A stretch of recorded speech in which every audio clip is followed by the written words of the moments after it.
मलाई मार्छन् आमा, म घर फर्किन्न। मलाई मार्छन् बा, म मेरो देश फर्किन्न। छोराले देश छोड्नु पर्यो, देश परिवर्तन गर्नु पर्यो।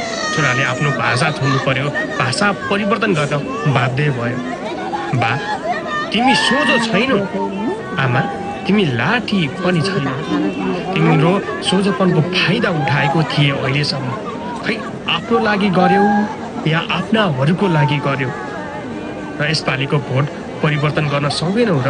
जबकि छोरोले आफ्नो देश नै परिवर्तन गर्न बाध्य भयो, आफ्नो भाषा परिवर्तन गर्न बाध्य भयो, आफ्नै घर छोड्न बाध्य भयो।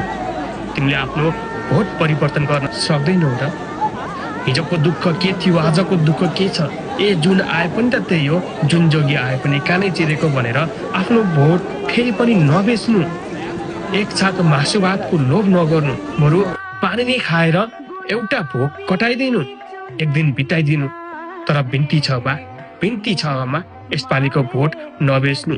छोरो त्यही भोटको कारणले गर्दा अहिले परदेशमा बेचिएको छ। बिर्सिसक्यौ र अस्तिको त्यो कुरा? हेर त एकपटक।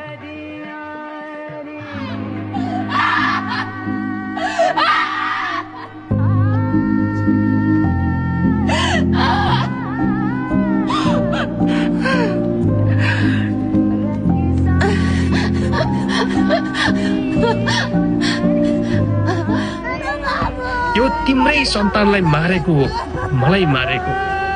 यो मान्छे पनि फर्केर आउँदैन, र त म नै फर्केर आउँछु। तिमीले थाहा छ त, छोरो अलि रिसा छ, छिट्टै आवेगमा आउँछ, आवेशमा आउँछ। एक दिन तिमीले रोक्दै गर्दा पनि म मान्ने छैन।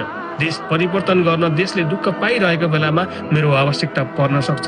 त्यति बेला मलाई पनि यसरी नै मार्नेछन्। तिम्रो काख रित्तिनेछ। के सोचेर जन्माएका थियौ? बुढेसकालको सहारा हुन्छ भनेर होइन र? बुढेसकालमा नै एक्लै हुनेछौ। हेर त, भाइ पनि ओहो देशमा त केही गर्नै सकिँदैन, म पनि दाइ जस्तै परदेश जान्छु भनेर सोचिरहेको छ।